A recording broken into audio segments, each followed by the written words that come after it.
Paramashivoham. Om Nithyananda Paramashivoham. Om Nithyananda Paramashivoham. Om Nithyananda Paramashivoham. Om Nithyananda Paramashivoham. Om Nithyananda Paramashivoham.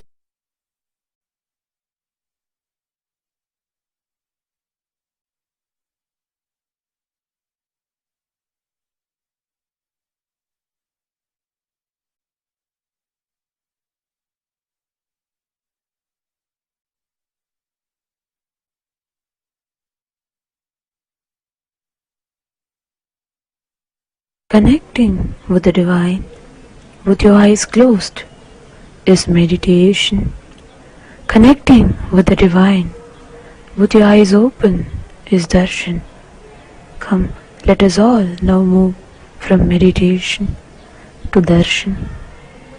Slowly, very slowly, please open your eyes. Ammayappane ni ennayappane, ammayappane ni ennayappane, ammayappane ni ennayappane, ammayappane ni ennayappane.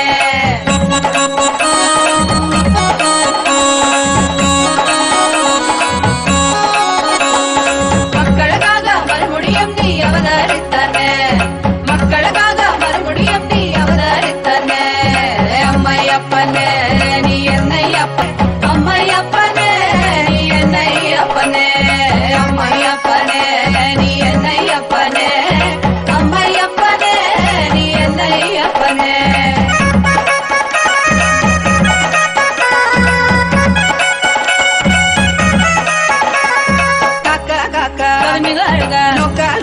நின்னரு பெருக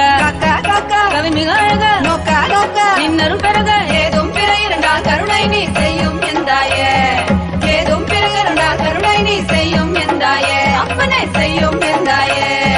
அம்மையப்பனே நீ என்னையப்பனே, அம்மையப்பனே நீ என்னையப்பனே, அம்மையப்பனே நீ என்னையப்பனே, அம்மையப்பனே நீ என்னையப்பனே.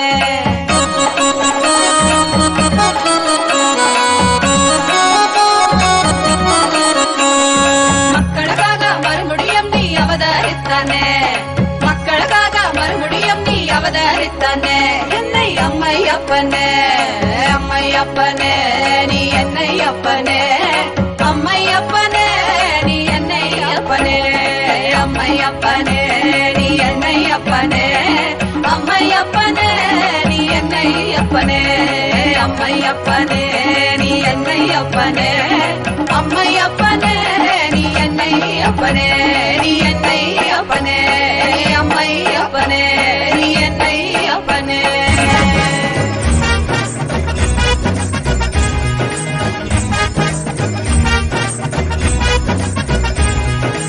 ஆறு படைக்கப்பா ஓம் ஆறு படைக்கப்பா, நித்தியன் வாழும் நித்தியபுரி மலையே ஆறு படைக்கப்பா, ஆறு படைக்கப்பா ஓம் ஆறு படைக்கப்பா, நித்தியன் வாழும் நித்தியபுரி மலையே ஆறு படைக்கப்பா. அறுபடை சக்தியின் ஒருமுக நித்தியனின் திருவடியை நாம் காண்போம், நித்யா திருவடியை நாம் காண்போம். நித்தியன் திருவடி கண்டு நோயற்ற வாழ்வினை பெறுவோம், நித்தியன் திருவடி கண்டு நோயற்ற வாழ்வினை பெறுவோம். ஆறு படைக்கப்பா ஓம் ஆறு படைக்கப்பா, நித்தியன் வாழும் நித்தியபுரி மலையே ஆறு படைக்கப்பா, ஆறு படைக்கப்பா ஓம் ஆறு படைக்கப்பா, நித்தியன் வாழும் நித்தியபுரி மலையே ஆறு படைக்கப்பா. கேட்டால் தருவாய், வந்தால் அருள்வாய். நித்யபுரி நித்யா, நித்யா நித்யபுரி நித்யா. நித்யன் பாதம் கண்டு சகல செல்வமும் பெறுவோம். நித்யன் பாதம் கண்டு சகல செல்வமும் பெறுவோம். ஆறுபடை கப்பா ஓம் ஆறுபடை கப்பா, நித்யன் வாழும் நித்யபுரி மலையே.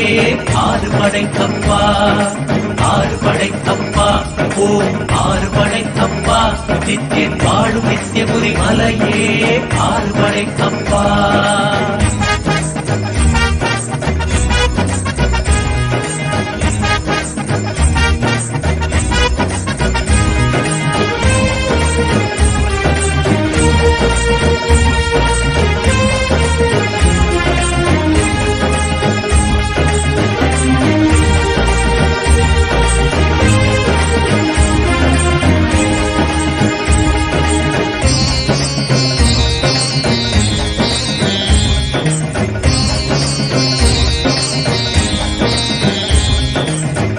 லோகநாயகி புத்திரநந்தனே, நித்யேஸ்வர ரூபா, நித்யா நித்யேஸ்வர ரூபா. உனை தஞ்சம் அடையும் பக்தரை காத்தருள்வாய் ஐயா. உனை தஞ்சம் அடையும் பக்தரை காத்தருள்வாய் ஐயா. ஆறுபடை கப்பா ஓம் ஆறுபடை கப்பா, நித்யன் வாழும் நித்யபுரி மலையே. ஆறுபடை கப்பா, ஆறுபடை கப்பா ஓம் ஆறுபடை கப்பா, வாழும் நித்யபுரி மலையே. ஆறுபடை கப்பா. மார்கழி மாதத்தில் குதித்த நித்யனே, நித்யபுரி நித்யா, நித்யா நித்யபுரி நித்யா. உன் பாதம் கண்டு நாங்கள் சரணடைந்தோமே, உன் பாதம் கண்டு நாங்கள் சரணடைந்தோமே. ஆறுபடை கப்பா ஓம் ஆறுபடை கப்பா, நித்யன் வாழும் நித்யபுரி மலையே. ஆறுபடை கப்பா, ஆறுபடை கப்பா ஓம் ஆறுபடை கப்பா, நித்யன் வாழும் நித்யபுரி மலையே. ஆறுபடை கப்பா, ஆறுபடை கப்பா ஓம் ஆறுபடை கப்பா, நித்யன் வாழும் நித்யபுரி மலையே. ஆறுபடை கப்பா, ஆறுபடை கப்பா ஓம் ஆறுபடை கப்பா, நித்யன் வாழும் நித்யபுரி மலையே. ஆறுபடை கப்பா, ஆறுபடை கப்பா ஓம் ஆறுபடை கப்பா, நித்யன் வாழும் நித்யபுரி மலையே. ஆறுபடை கப்பா, ஆறுபடை கப்பா ஓம் ஆறுபடை கப்பா, நித்யன் வாழும் நித்யபுரி மலையே. ஆறுபடை கப்பா. ஓம் நித்யானந்தேஸ்வர Paramasiva சமாரம்பாம்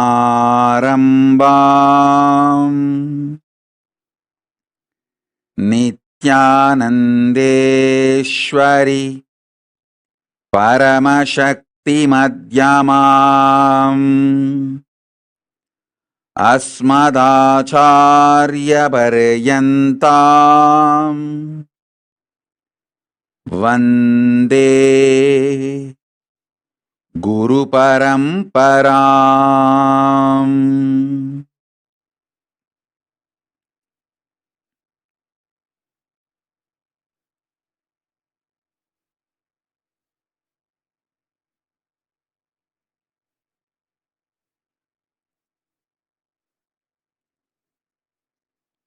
I welcome all of you with my love and respects.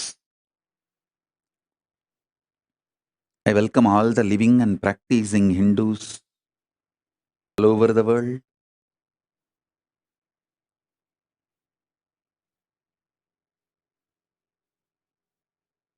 All the ministers, diplomats, ambassadors, citizens, consulate generals, Mantreshwaras, Vidyeshwaras, Ganeshwaras, Lokeshwaras, Astreshwaras. I welcome all of you with my love and blessings. Paramashiva's message directly from Kailasa.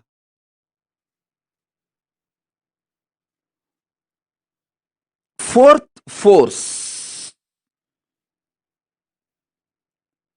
strong nuclear power,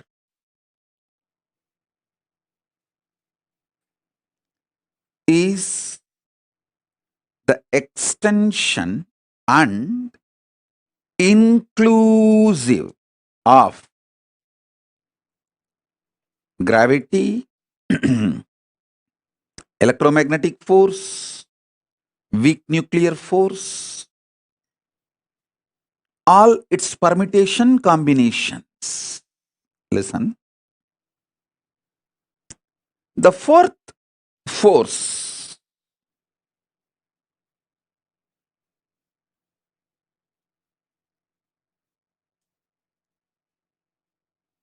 is not only extension, it includes all the other three. I wanted to remind all of you once more, Hinduism is cosmic science. It teaches you the whole life. மண்ணில் நல்லவண்ணம் வாழலாம், விண்ணில் நல்லவண்ணம் உறையலாம்.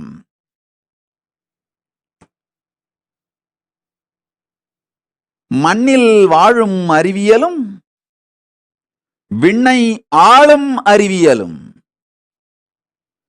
சேர்ந்ததே சனாதன Hindu தர்மம். Listen. A blissful, happy life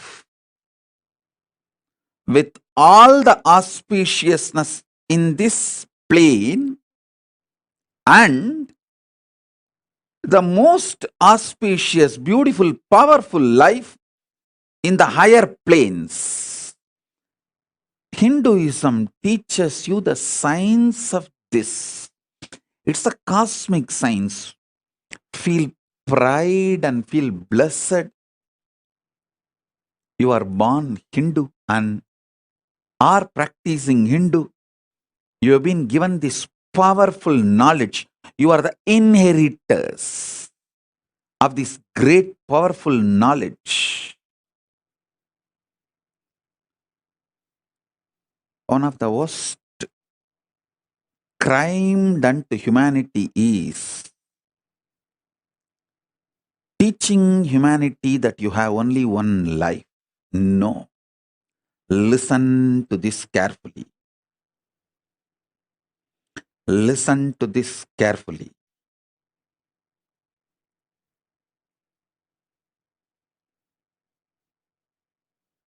Telling you only we exist, human beings exist in this universe is stupidity. Telling you beings from the other planes, other universe, other parts of the universe are aliens is criminal, crime. Beings from other planes are neither aliens nor false. First of all, we are not alone on this universe. Second, beings from other zones and other universes are not aliens. They are our own version, little evolved. Our own version, evolved, are the Devas, Gana, Yaksha, Rakshasa, Rishi, Muni, Gandharva, all of them. Our transformed existence is Kailasavasis. I am not telling you any cock and bull story. I am not giving you any theories, theologies. I am giving you a clear knowledge, truth as it is. I have come from Kailasa to introduce this cosmic science to the modern human beings, because modern human beings forgot this whole science. I am reviving this whole science. So listen.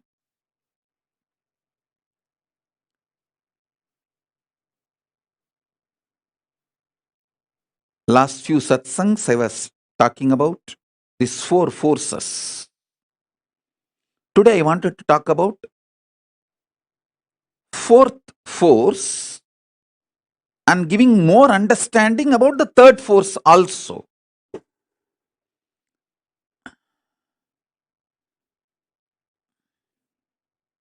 Everything you know about the nuclear power, quantum physics, parallel universe, everything which is established, this multiple existence, all of it put together is third force.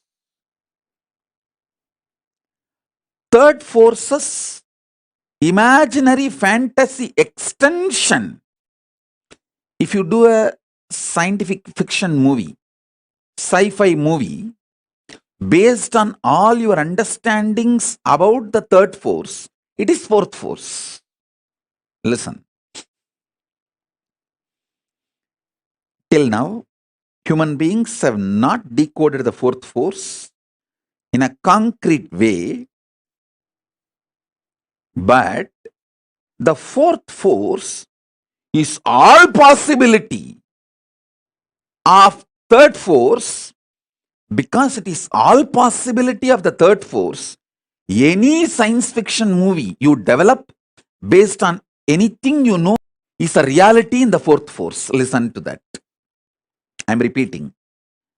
Any fantasy imagination you develop centered on the principles you know about the third force is part of the fourth force.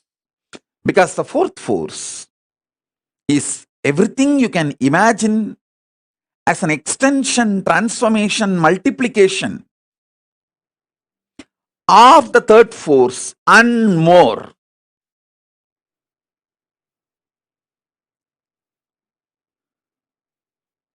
That's the fourth force. Let me give you some more understanding about the third force. Listen. Multiple universes, planes exist. That's the first thing. Pitruloka is true.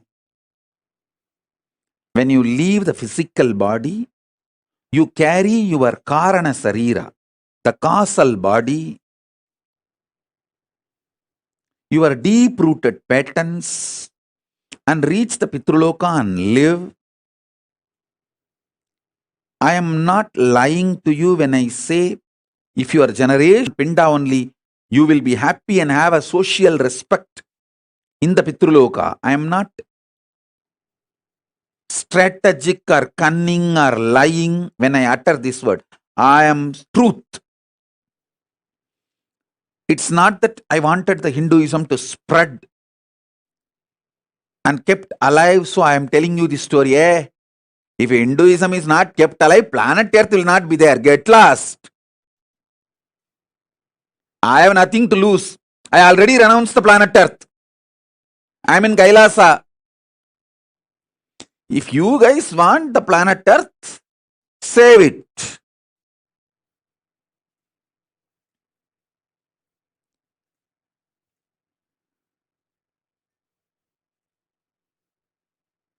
I am here only to give you the truth as it is. Making it into the lifestyle is your responsibility. listen,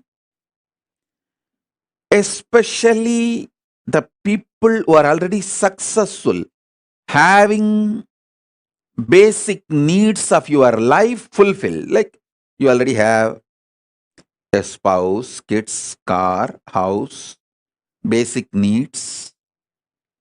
All those people, those of you, it's your responsibility to create ecosystem for your next generations to understand, internalize the science of Hinduism, the cosmic science, the greater science,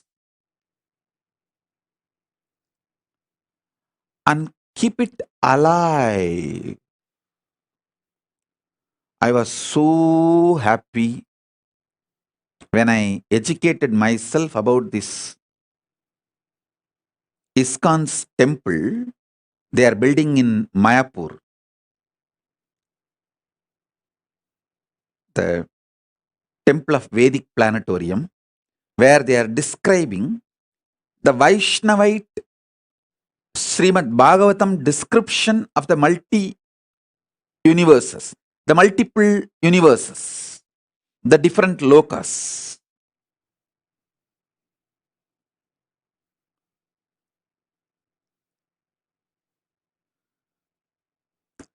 It's a Vaishnavite version. It's a Bhagavatam version. But I am so happy that they have attempted to make people understand about the existence of the multiple universes, the vertical time zones. Surely, I'll be giving the Vedic Agamic version of the multiple universes and building a temple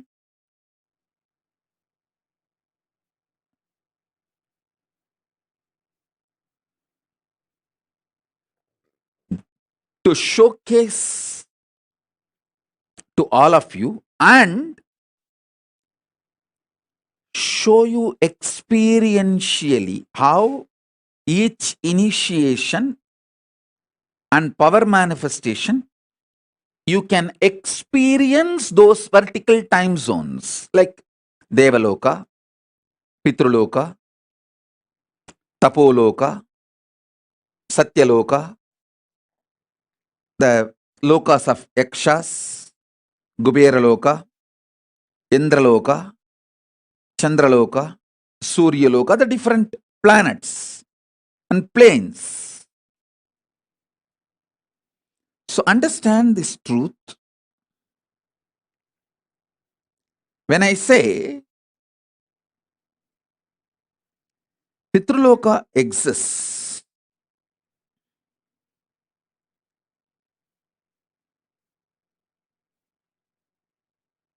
it is true.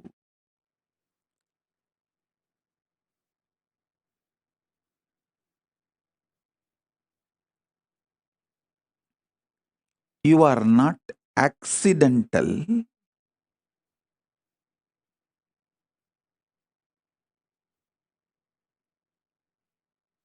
Evolution of some biological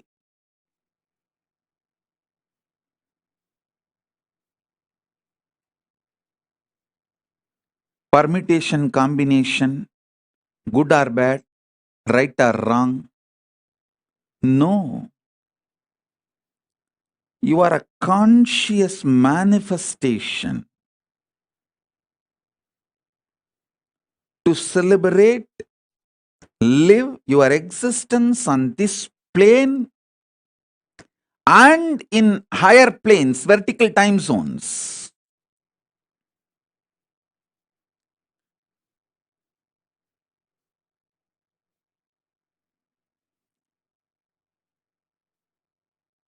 I am giving you the truth and my vision to create an ecosystem where this truth can be lived and celebrated.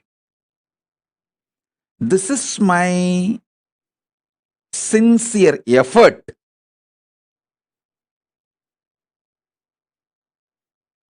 to make the Kailasa, whether the first Kailasa I manifested in Tiruchengodu, or the Kailasa I am manifesting in multiple places now, or the Mahakailasa I am manifesting.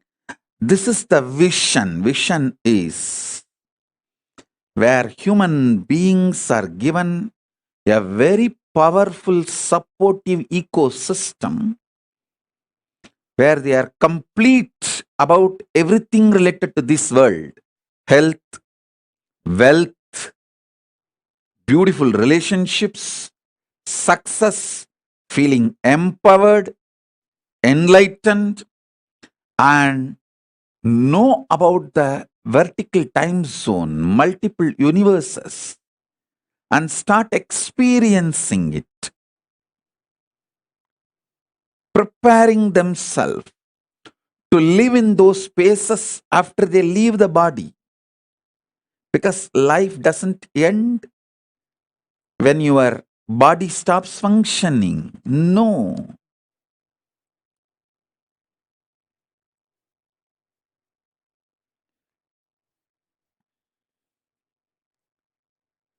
Life is so much more.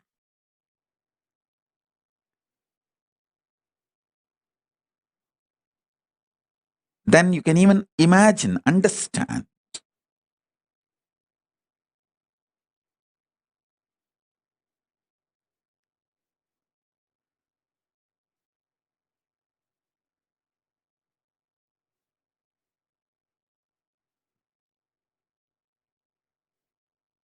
Theosophy Society, Arabindo Ashram,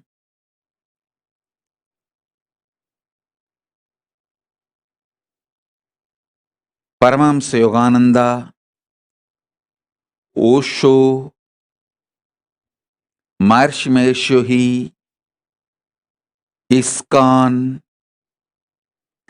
Ramakrishna Mission, Sampradaya, all of them have sincerely trying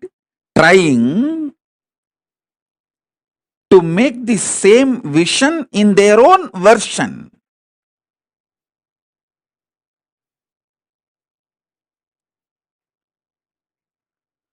I am trying to create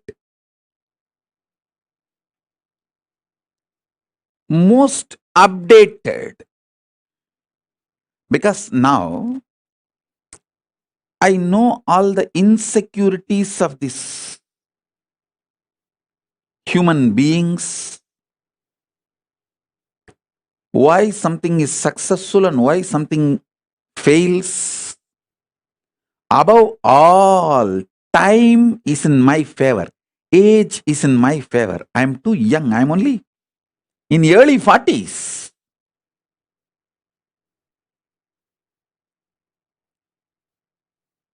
Whole life is in front of me. Already I have 41 Chaturmasya spiritual strength,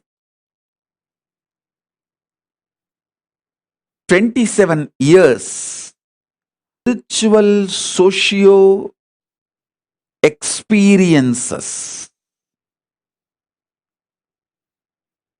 working in the spiritual field with the society, 27 years of solid experience and expertise, 41 years of Chaturmasya, solid spiritual foundation, and I have my whole life ahead of me. This is the advantage I have. Let me express these truths so this vision can start manifesting in all of you. This third force and fourth force manifests in all of you. This is my vision for all my Kailasas. Whether it started in a container, no. The first Adinam, Tiruchengodu Adinam, started in a steel shed. That is why I always feel container is auspicious. Put container in any place, it will become Kailasa. Because the first Kailasa is container Kailasa. Only then the hut was built. There was a small steel shed which was used as a pump set, gifted to me by a devotee. That's when first I started staying. From there only I built the hut.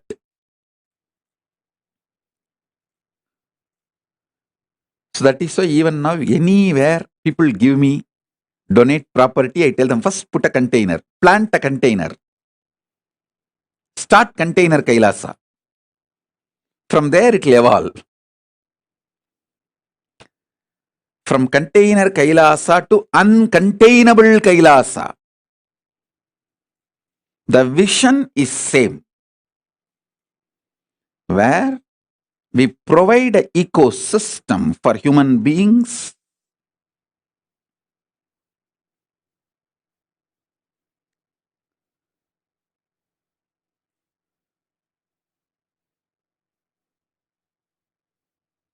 to have a healthy, wealthy, blissful,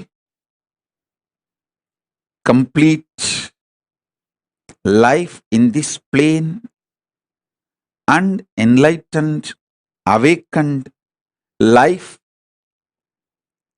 with the higher zones, vertical zones.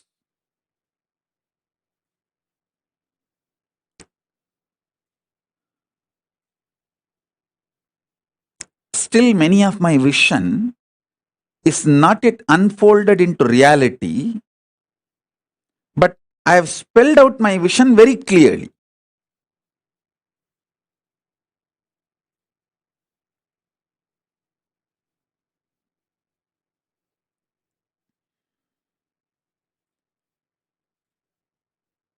It will unfold when more and more collective integrity starts happening.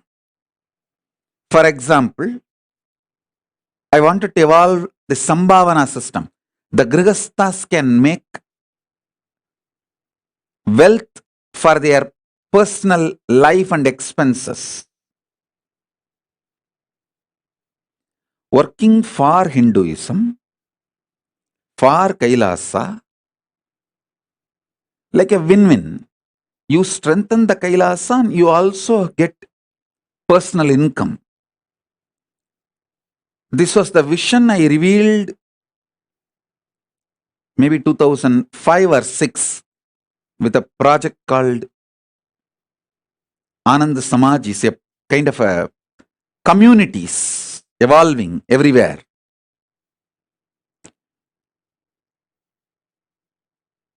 If we have people with more collective integrity, who take the responsibility for integrity of everyone, these systems can be successful. These things can be successful. A 10 family can join, take up a project, make it successful, have Kailasa strengthened, Hinduism strengthened, and the ecosystem strengthened, and you receive the personal income. All the things are fulfilled like a wish possible. It is possible, especially in the cities of India and the NRIs in Malaysia, Europe, US, Trinidad, Tobago, where the Hindus are the richest ethnic minority. If you guys start evolving this kind of Kailasas, you will create an ecosystem where your generations will have strong feeling connection with Hinduism. They will live Hinduism. They will manifest Hinduism. They will be giving you the Shraddha for generations, building the modern day Agraharams.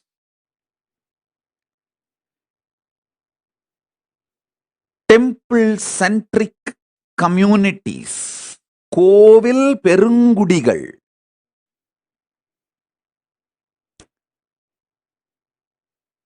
தமிழ்ல சொல்லணும்னா, மலையும் மலை சார்ந்த இடமும் குறிஞ்சி, காடும் காடு சார்ந்த இடமும், அது மருதம், முல்லை, நெய்தல், பாலைன்னு சொல்லுவாங்க. ஐம்பெரும் நிலங்கள்னு.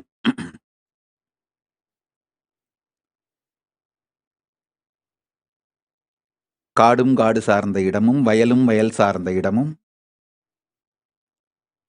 கடலும் கடல் சார்ந்த இடமும், குறிஞ்சி, முல்லை, மருதம், நெய்தல், பாலை 5 நிலங்களை சொல்வார்கள். மலையும் மலை சார்ந்த இடமும் குறிஞ்சி. அது எனக்கு தெரியும். காரணம் என்ன? நான் அந்த மலை சார்ந்த இடத்திலே பிறந்து வளர்ந்ததால். அதுபோல நன்றாக புரிந்து கொள்ளுங்கள். 6ஆம் நிலம் ஒன்று உண்டு. கோவிலும் கோவில் சார்ந்த இடமும் கை.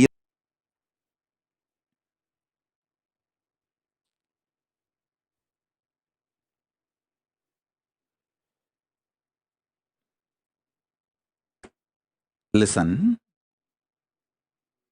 Temple-centric communities, temple-centric lifestyle,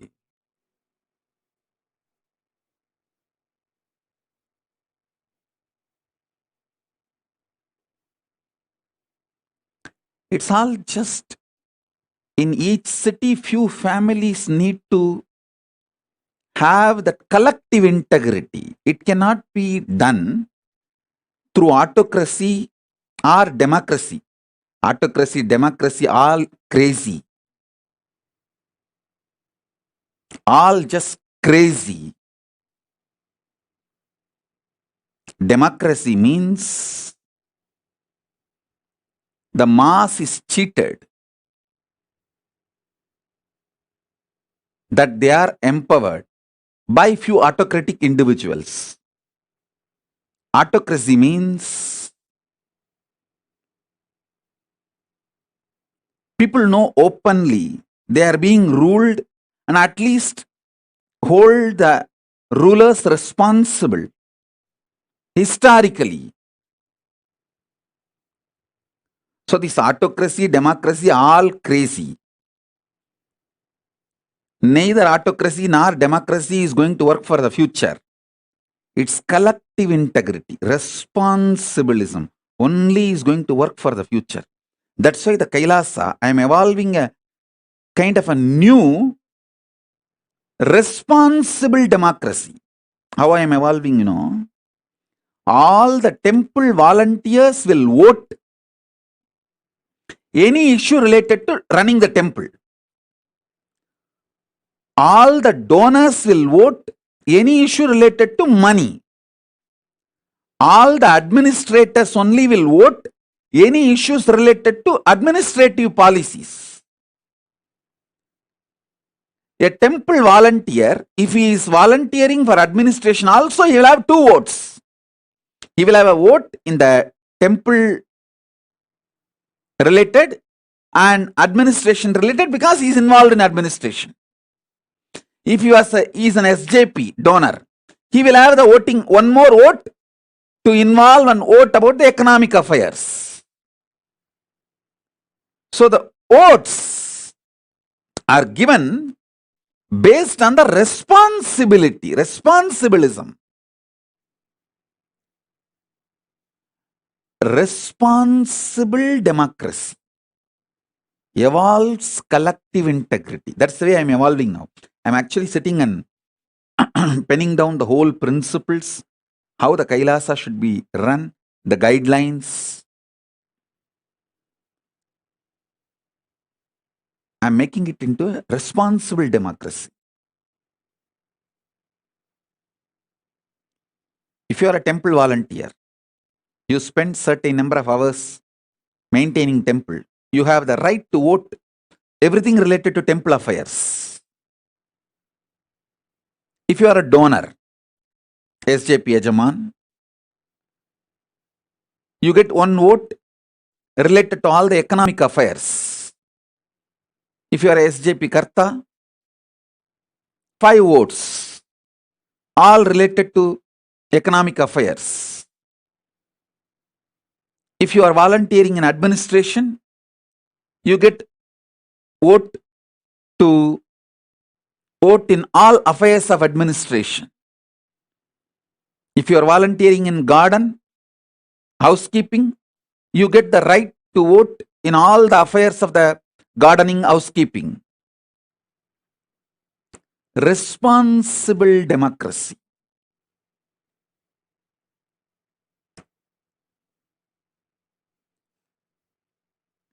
That's the way I am evolving this Kailasa.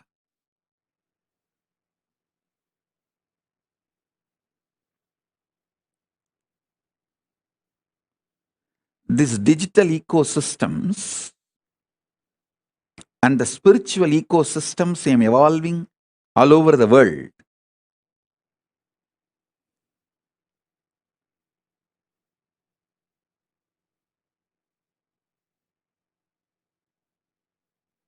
From that time, my gurus have handed over me the first ashram from Tiruvannamalai. Then I did the first ashram in Tiruchengodu.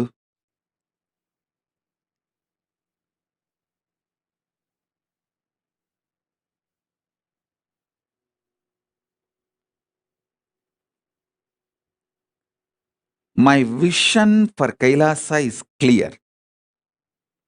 As I said, மலையும் மலை சார்ந்த இடமும் குறிஞ்சி, காடும் காடு சார்ந்த இடமும் முல்லை, வயலும் வயல் சார்ந்த இடமும் மருதம், மணலும் மணல் சார்ந்த இடமும் நெய்தல்,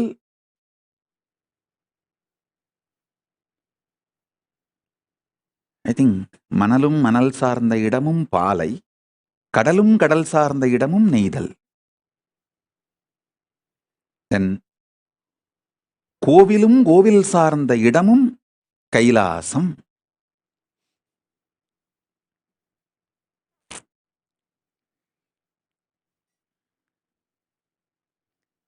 We need to evolve Kailasa everywhere.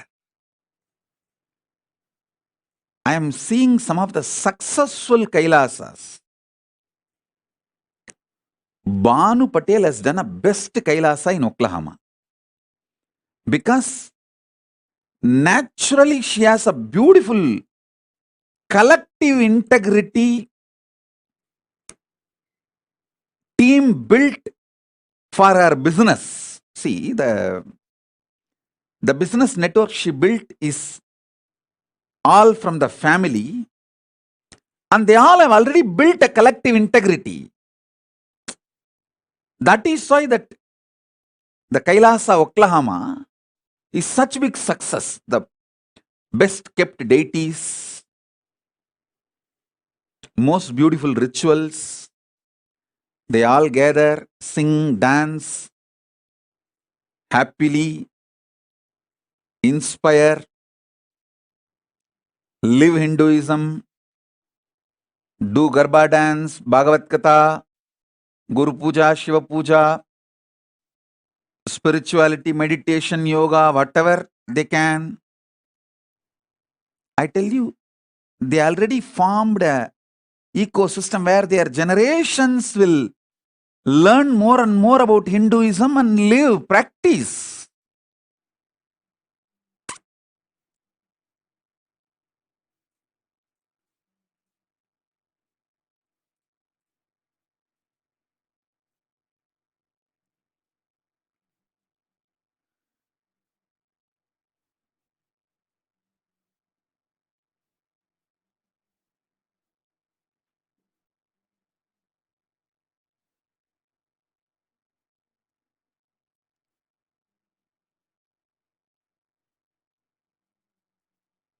Banu is very successful in evolving a very beautiful Kailasa ecosystem.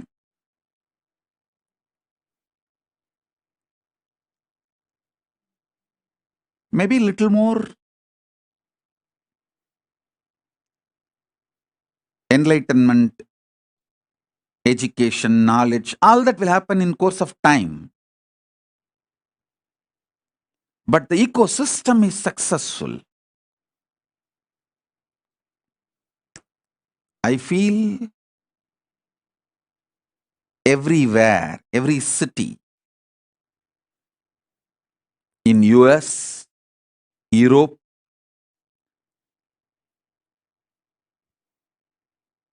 even in India, if you guys start creating this Kailasa ecosystem, you will have your next generation following Hinduism, giving you Shraddha. You will have peace in Pitruloka.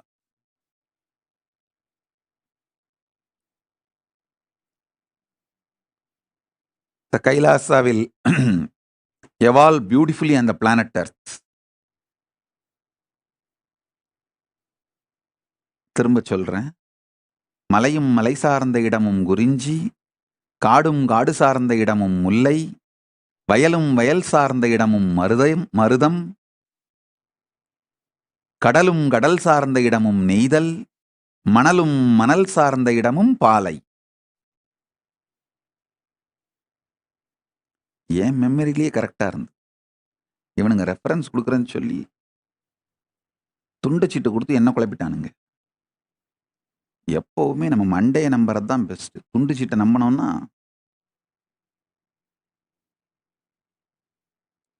எனக்கு இந்த reference போடுற team ஒன்று இருக்கு. அது நான் பேசும் பொழுதே reference கொடுக்கும். அது கொடுக்குற ரெஃபரன்ஸ் தான் கன்ஃபியூசிங்காக இருக்கும். எப்பெல்லாம் நான் என் பிரெயின் மெமரியை நம்பி சொல்கிறேனோ அப்பெல்லாம் கரெக்டாக சொல்லிடுவேன். எப்பெல்லாம் இந்த ரெஃபரன்ஸ் கொடுக்குற இந்த எழுதி கொடுக்குறவங்க சீட்டை நம்புறனோ அப்பெல்லாம் குழப்பி வச்சிருதுங்க.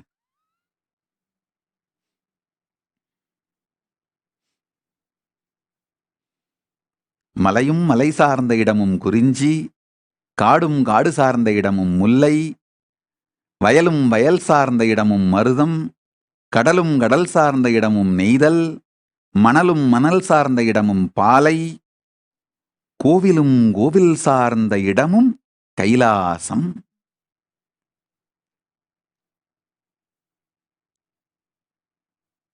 Every city on the planet Earth, we should create Kailasa.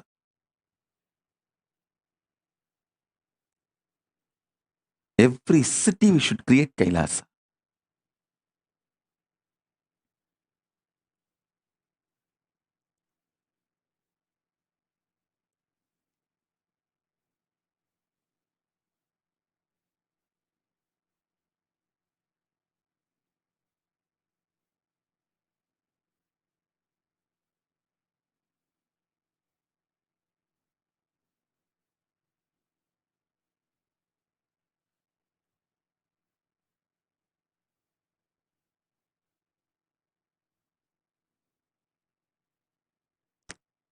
Kailasa lifestyle is a beautiful preparation for you to live comfortably in the higher planes, vertical time zones. When you go there, you won't feel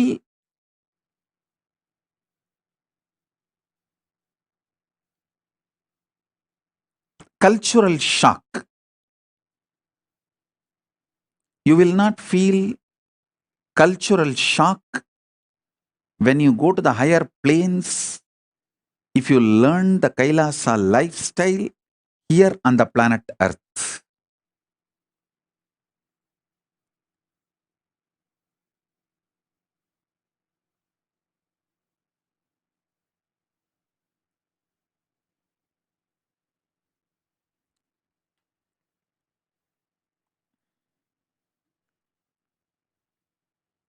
We just need some of the dedicated people. You see, you don't need cunningness, strategy to make Kailasa. You just need Tyagis, dedicated people who have a conscious stamina, will, persistence, making it happen. Will stay strong and make it happen, like Arishchandra, Satyavati, the Savitri.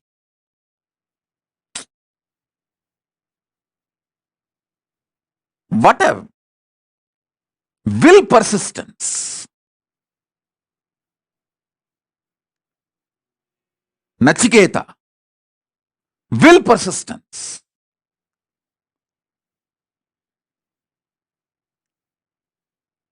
A child fasting for 2.5 days without food and water is equivalent to an adult fasting for 2.5 years. Because for child, food is the only life, source of life. For an adult, there are multiple sources of life. His body has evolved to use multiple things as source of life. But for a child, food is the only source of life. And a child, Nachiketa, fasting for 2.5 days is equivalent to an adult fasting for 2.5 years with a will persistence. Satyavan Savitri, Nachiketa, Arishchandra,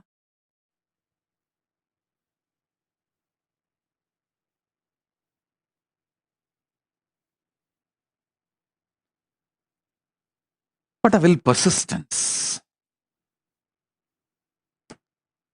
We need just few people with that kind of a conscious stamina, will persistence to create collective integrity, to make collective integrity for Kailasa to happen.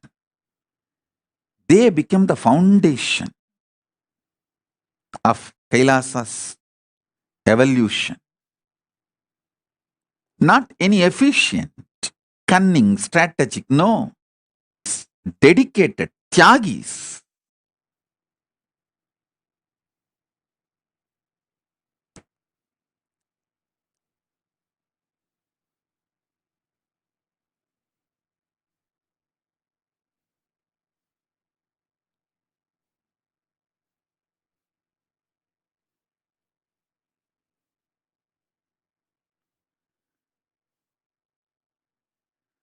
Earlier, the Kailasas are like luxury.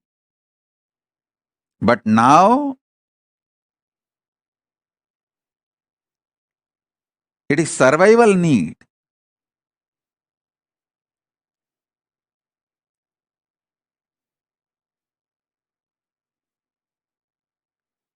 I'm seeing so many people messaging this Meda Slatya, so many people.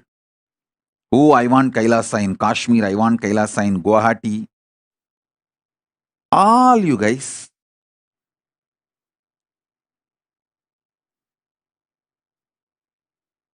stop wasting my time if you can't take the responsibility. Meda Slatya, you don't need to be independent. You just need a conscious will, conscious stamina, will persistence.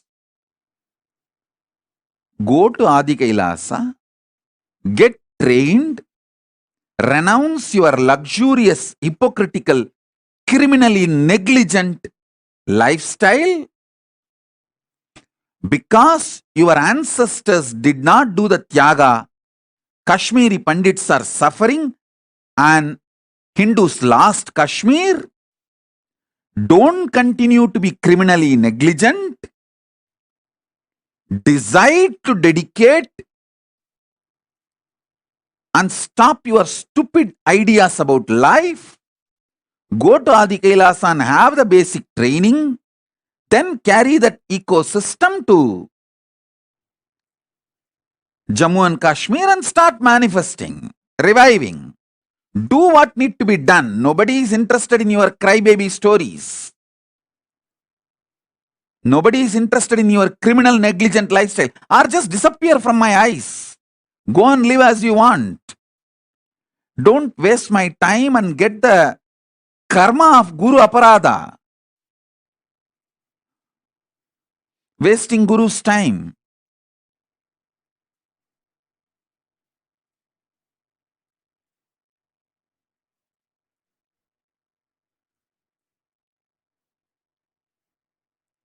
When I give a vision, everyone says, oh, I want to do. Come on. There is a clear system I have evolved. Procedure.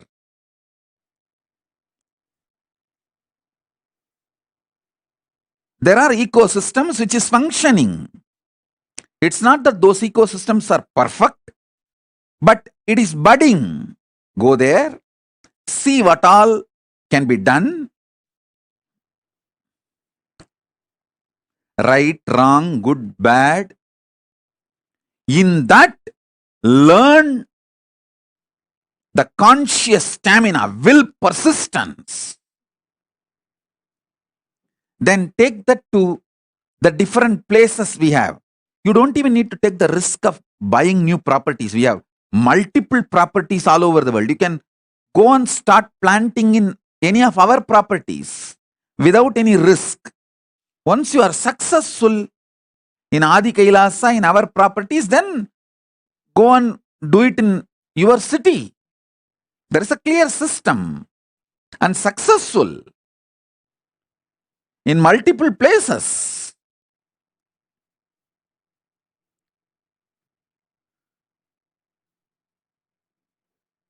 Instead of doing the responsibility, just lying to yourself and to me, oh, I want to do this in Jammu, I want to do this in Kashmir, I want to do this in Guwahati, I want to do this here, I want to do that there. No.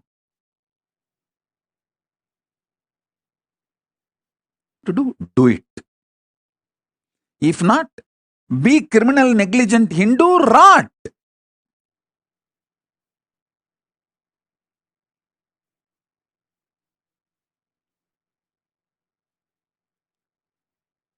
As I told you, the Hindus should know their negligence has crossed the level of casual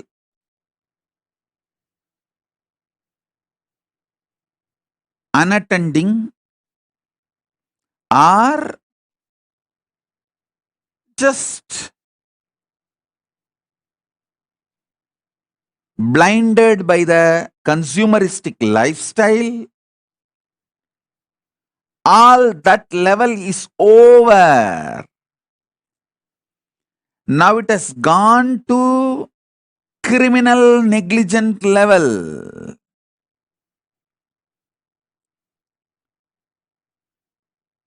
If you get out of your criminal negligence and create Kailasa ecosystems in every city, the next generation of Hindus are going to be there. And I don't want to say the otherwise. What will happen? I don't want to utter through my mouth. Because I have to make it happen. I don't have a choice.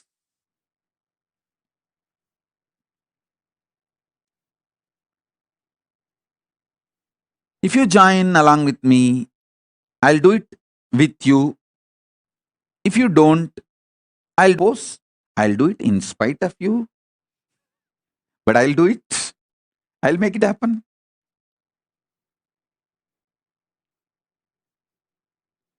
வந்தால் உங்களோடு வராவிட்டால் தனியாக எதிர்த்தால் உங்களையும் மீறி செய்தே தீருவோம் Paramasiva Kailasam.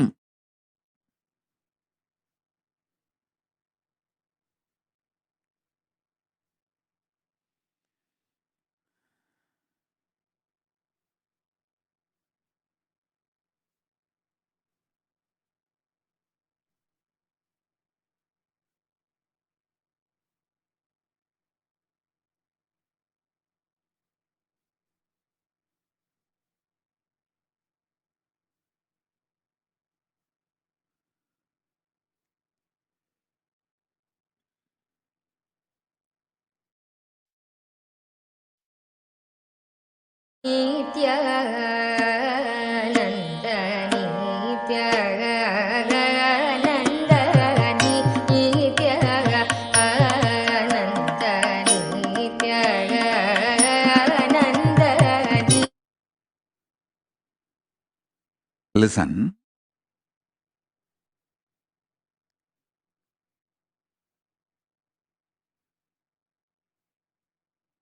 we need to address seriously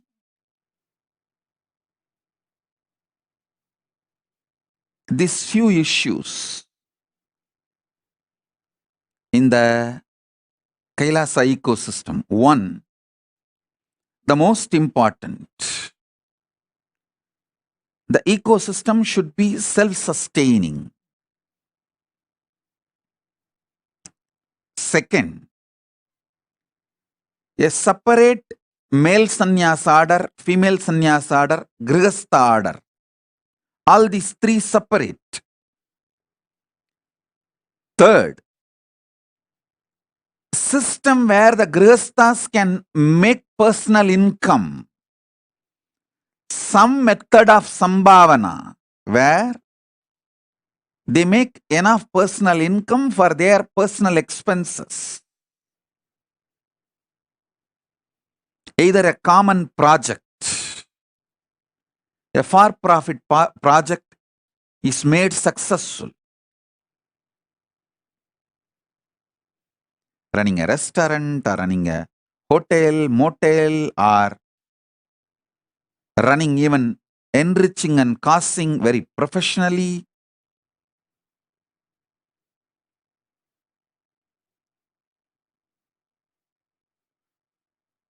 There are multiple possibilities.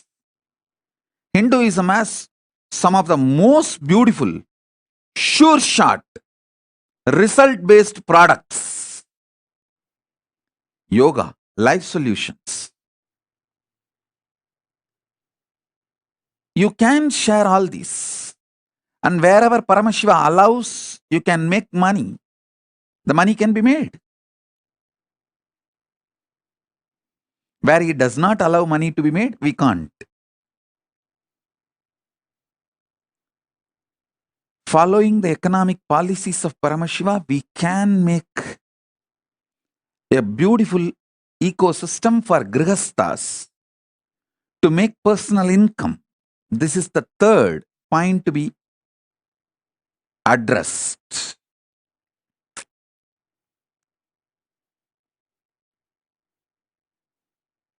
Fourth, a responsible democracy in evolving all the policies of those Kailasas ecosystem.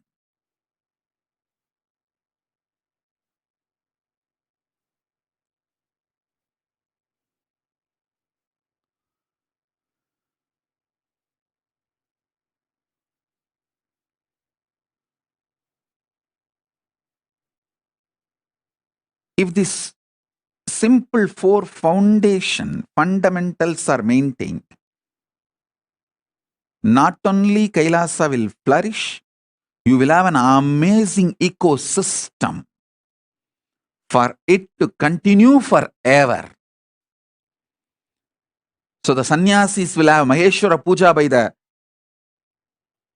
generation of sannyasis, sannyasa parampara, and they will be happy in Kailasa and Pitruloka, wherever they reach as per their karmas. If they were living as sincere, integrated sannyasis, they will straight reach Kailasa.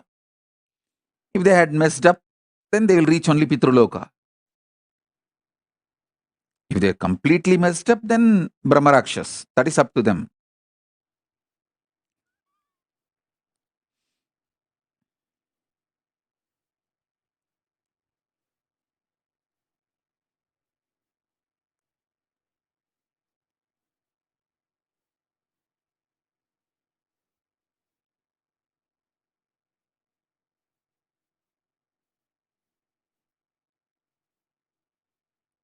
All the grihasthas will have their generations.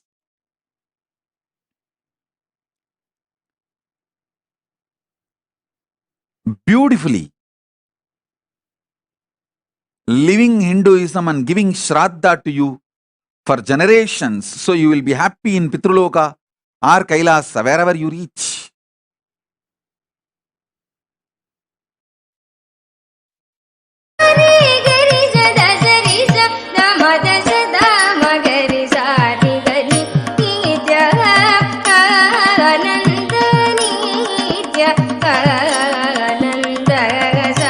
sa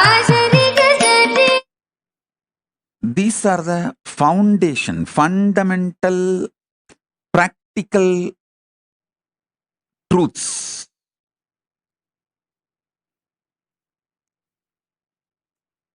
This is enough for the Kailasa ecosystem to manifest.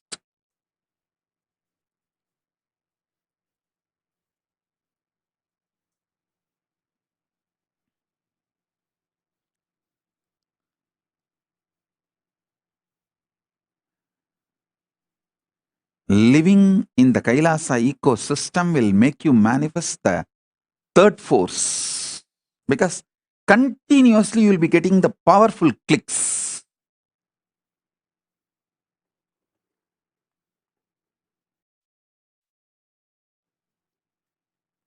You will have a very peaceful life.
I'll repeat, these four things need to be addressed for any successful Kailasa.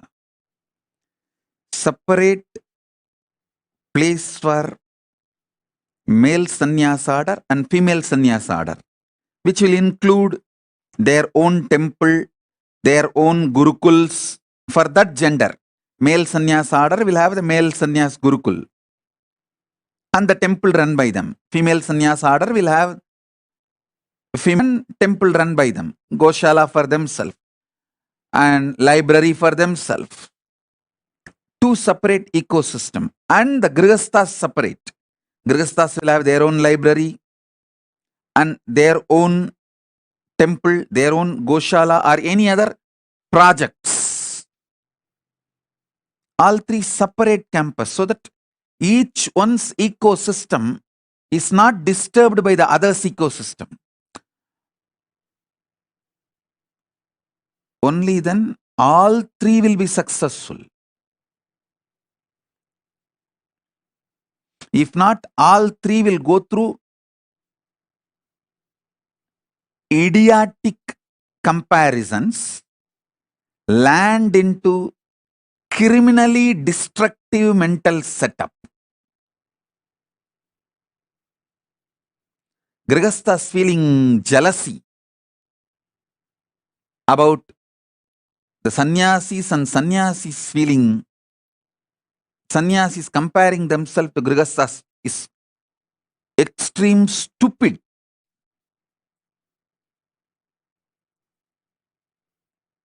Criminal negligence and crime itself.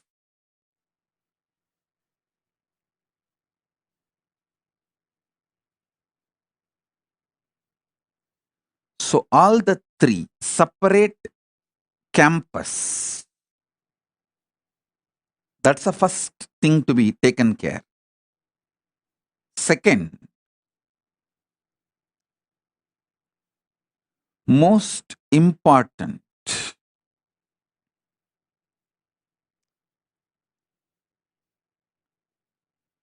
Grihastha should have a win-win, successful way of earning personal income, so they don't need to expect anything from the outer world or from the administration.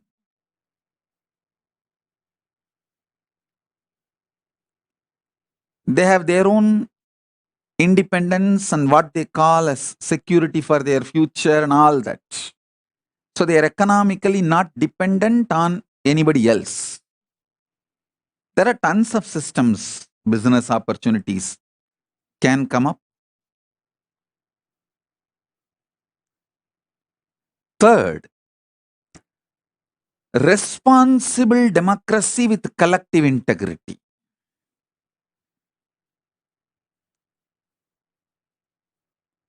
Responsible democracy with collective integrity.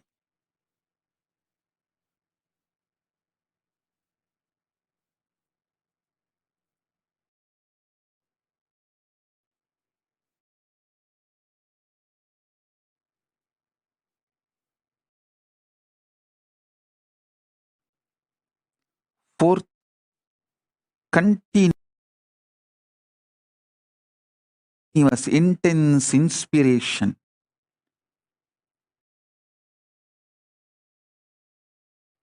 Living Kailasa. That fourth job, I'll do it continuously. I think these are the four major things will make any Kailasa ecosystem successful and expanding.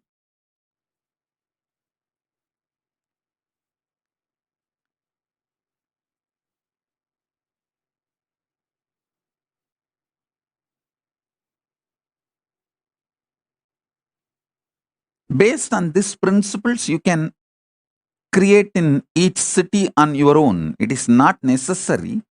All the Kailasavasis have to have houses just in one campus. No. It can be near around the temple. You can settle down around the temple. For example, there are so many people, devotees who have settled down around the LA temple, Los Angeles temple. They are not in one campus, or it's not that owned by the central organization or anything. It's all their houses. But they have settled down around the Kailasa, Los Angeles. You can settle down around the Kailasa, San Jose, driving distance or walking distance, and start developing collective integrity. Start developing separate campuses for men and women.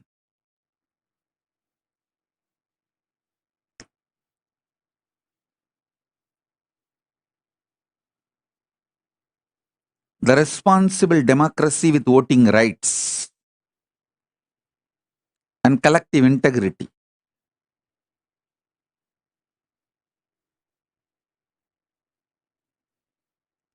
This will make Kailasa ecosystem everywhere.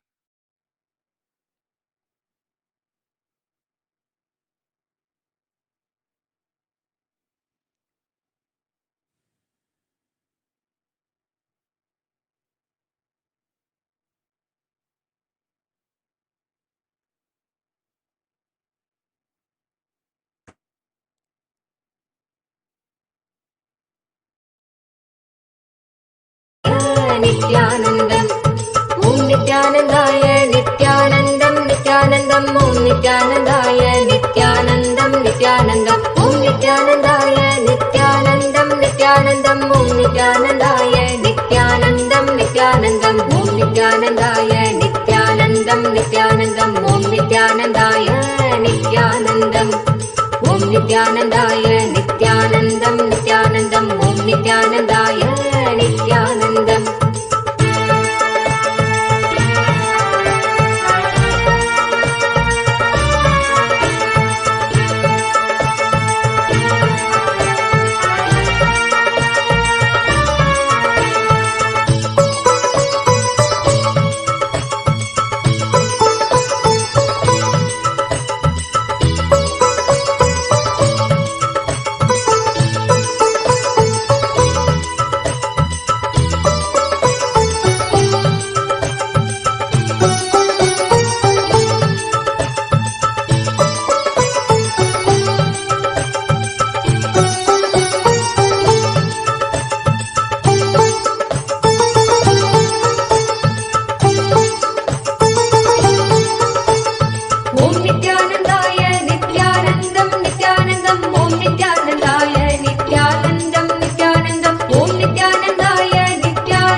Nithyanandaya Nithyanandam Nithyanandam Om Nithyanandaya Nithyanandam Om Nithyanandaya Nithyanandam Nithyanandam Om Nithyanandaya Nithyanandam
Nithyanandaya Nithyanandam Nithyanandam Om Nithyanandaya Nithyanandam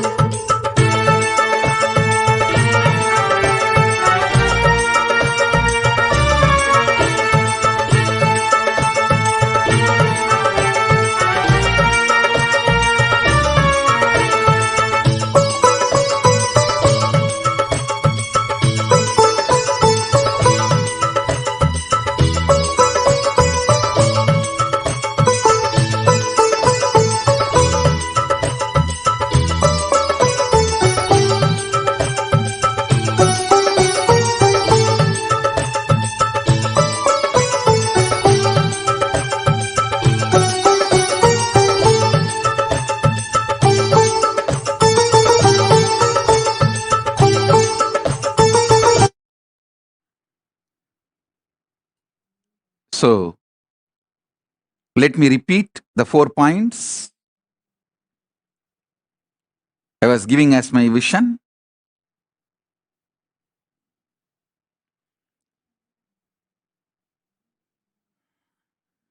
For a successful Kailasa ecosystem,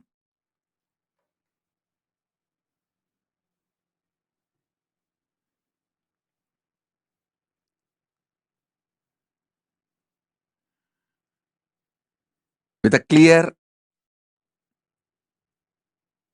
description and definition,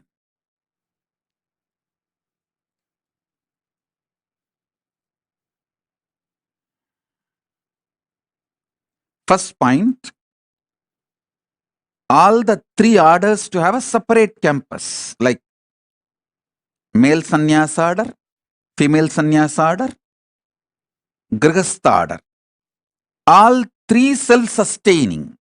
See, when I say male sannyasa order, it includes all the individual single male, like Rudras, Bhairava, Yoga, Sannyasi, Brahmachari, Vanaprasthi, all the orders where an individual lives life with himself. That all that male orders, one campus, including the male Gurukul. Next, female orders. The female orders are like Brahmacharini, Sannyasini, Vanaprasthini, not Rishika. Rishikas are more like a Grihasthas. Rishikas are married. So here the Vanaprasthinis are in some tradition even Vanaprasthis live together, husband and wife. But if the spouse is dead or divorced and you take Vanaprastha, you live alone. All the single female, including the female Gurukul, that as on campus, in that Rudraganya, Yogini, Bhairavi, all the female single sampradayas, and the Grihasthas, All three separate campus, self-sustaining, with their own temples, their own gurukuls, their own goshala, their own agriculture unit, self-sustaining step. Second step, where grihasthas are able to generate personal income through all the allowed business by Paramashiva. Paramashiva has given a clear list of allowed business where you can make money, sattvic money. All the allowed businesses can be explored. And private income, personal income is generated. Where it's like a win-win. You strengthen the Kailasa and Kailasa also strengthens you. Win-win. The third point is responsible democracy of collective integrity, where people who are responsible for that departments, that ministry, only has a right to vote the issues related to that ministry.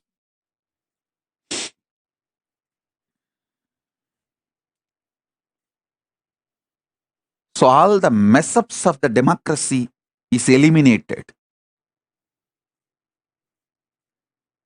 Criminal negligence can be minimized or drastically reduced, literally removed. And the fourth point is intense spiritual inspiration, experiential Kailasa lifestyle. This four will make successful Kailasa ecosystems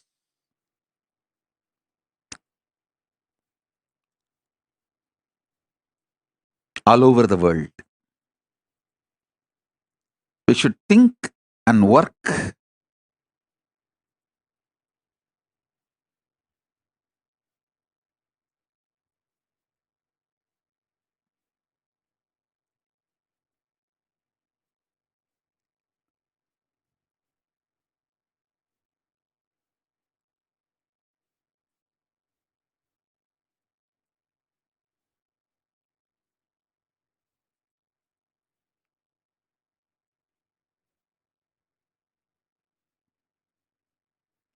to make the Kailasa ecosystems all over the world.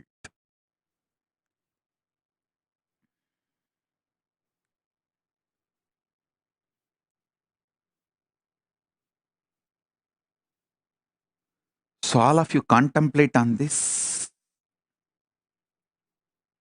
I'll reveal more depth and details about third force and fourth force in a very practical, implementable ways.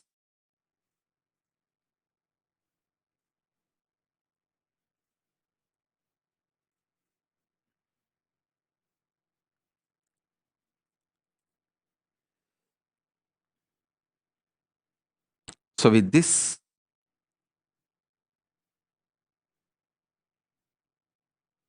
we will have darshan later.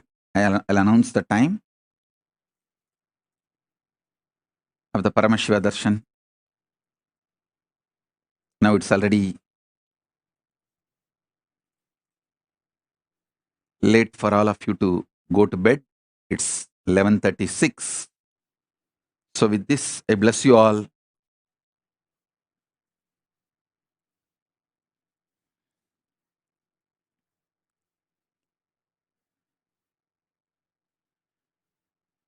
Let's all radiate with integrity, responsibility, enriching, causing, living Paramadvaitam, Shuddhadvaita Saivam. The state, space, powers, being, superconsciousness, and Kailasa of Paramashiva, Paramashivoham, Om Nithyananda Paramashivoham. The eternal bliss, Nithyananda. Thank you. Be blissful.